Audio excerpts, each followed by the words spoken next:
find out where that car was, where it's been driving, and they track it down. Their view is the more information they have, the better able they are to track criminals.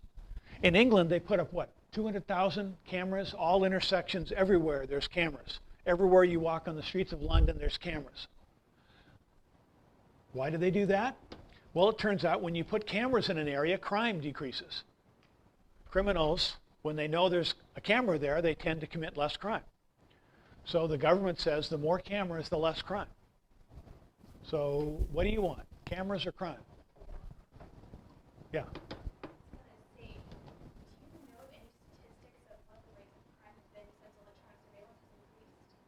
Well, in the England statistics are a significant drop in crime. When they put up, there's a crime area, they put up cameras, crime goes down. But in general, not just the cameras, but electronic surveillance overall? Yeah, I don't know on that. I don't know how you track. I mean, the NSA, of course, was tracking everything. We didn't know that until the Snowden information came out. By the way, the best movies on this, I don't know the best movies, but The Conversation with Gene Hackman is from the 1970s or 80s, and he's an electronic surveillance guy, a private guy who's hired, you know, on a divorce case or a corporate case, and he basically tries to eavesdrop with electronics. And he talks in there briefly about how the NSA has 50 acres of supercomputers, this is like in the 80s, underground, and is tracking everything. Then, so that's the movie then. The sort of semi-sequel is the movie Enemy of the State with the, what's the famous African-American actress? The other one. The one in Independence Day. Will Smith. Will Smith is a lawyer in Independence Day, and Gene Hackman is in that movie, and he plays the same character like 20 years later. And they're not quite homeschool-friendly movies in terms of violence and other stuff, but they are great on surveillance, because the whole thing in Enemy of the State is the government is monitoring everything by satellite everywhere, and they're tracking stuff down. Yeah. How do you think that justification again for this electronic surveillance increase is again protection and trying to protect people, just like with economic regulation? Well, the key thing in the mainline electronic surveillance is 9/11, the Patriot Act, and, you know, fighting terrorists. So that's the justification the federal government has overall.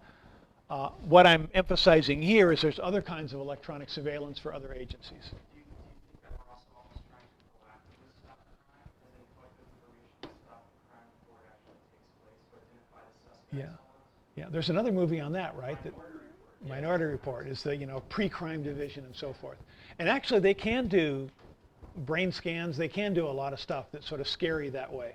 But you want, I mean, the concern, I'm in favor of reducing crime, and I'm in favor of putting up cameras. I'm not in favor of government having a monopoly on the cameras. The best book on that, this subject, I would argue, is David Brien's book called The Transparent Society. And in that, for example, he talks about the importance, all the policemen have cams on their cars, so when they arrest you or stop you, they can record it if people do violence. But Brien argues it's key to have cameras on the policemen, right? And, you know, people get in trouble for they arrested some Boy Scout for taking pictures of police at the border or some sort of thing. But having cameras is good. When you have cameras on doctors and hospitals, infection rates go down because they wash their hands more. If they're not on camera, they don't wash their hands as much. There's all sorts of stuff like that. People are on their best behavior. Christians are always on their best behavior because they're always being watched. Right? No, I mean, there is a sense that if you know that what you do is known, you think more about it. Cameras can't replace Christianity, but they can monitor people to make sure people don't do bad at the wrong time. So for babysitters, for a whole range of things in schools, you want more cameras can add transparency. Just like, of course, homeschooling, you're never more than 50 feet from somebody's mother, right? So you're under surveillance all the time. But that's a good thing because, you know, people do violence to kids and parents help prevent that. So surveillance, to some extent, is providing security and benefit and transparency. That's a good thing. I think I wandered off the topic here, but so we had a topic before on privacy in the public school world, and one of the affirmatives was calling for eliminating the income tax. That may sound strange, but federal income tax regulations mean every transaction between individuals is monitored, right? You don't have privacy. I mean, if you're working for somebody that reported to the state, part of the pervasiveness of the income tax is trying to track all that down. That naturally interferes with privacy and freedom of association by taxing all those transactions. Anyway, it was a privacy case, and we looked on that. Again, as I mentioned before, it creates an incentive for surveillance. So all these organizations are monitoring people, not just the NSA and the FBI and others. Okay. Now, a little history on this topic. Surveillance and the US government have a long history, right? Why do you suppose the federal government has a monopoly on delivering the mail? Is it because the government doesn't think the private sector could ever deliver the mail? It's because the government wants to read the letters, right? They want to be able to monitor letters if there's a problem.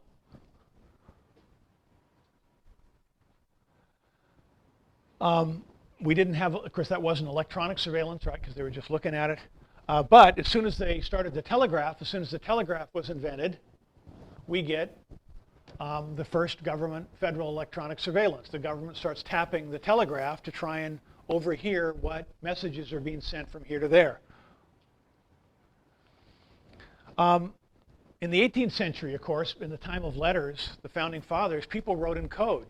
They wouldn't, write directly. You had lots of people writing in secret codes because they knew their letters would be looked at. This was always the case in England and France and Europe.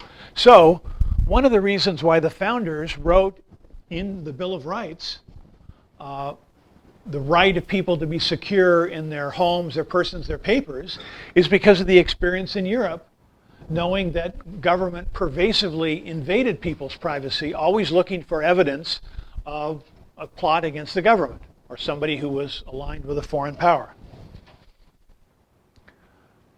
So in the US, sort of the background of this topic comes in the 1970s in the Senate hearings for Senator Church.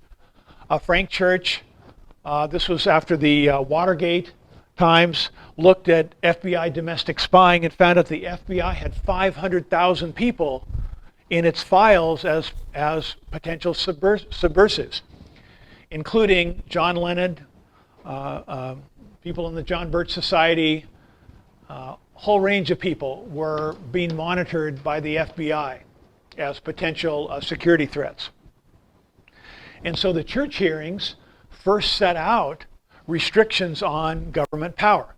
And by the way, the FBI, anybody know the founder of the FBI? J. Edgar Hoover, who ran the agency until he died. He didn't retire. No president dared to remove J. Edgar Hoover from power because he had lots of information on every president. And he went after the guys he didn't like. He knew all sorts of stuff about them. There was a TV show on the FBI. Ephraim Zimbalist Jr. was the star. I don't know if you see it on old reruns. It was on TV for like 15 years. A popular show about the heroic deeds of the FBI. Turns out every script was reviewed by J. Edgar Hoover before it was approved and shown on ABC or NBC or whatever. That news came out later.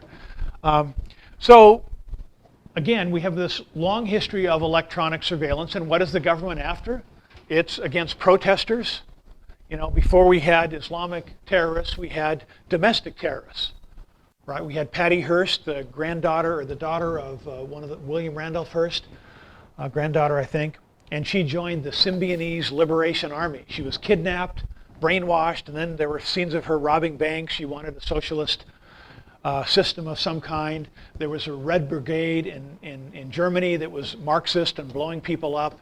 There were communist rebels and Marxist rebels all around. There were hippies who were protesting, people against the war in Vietnam.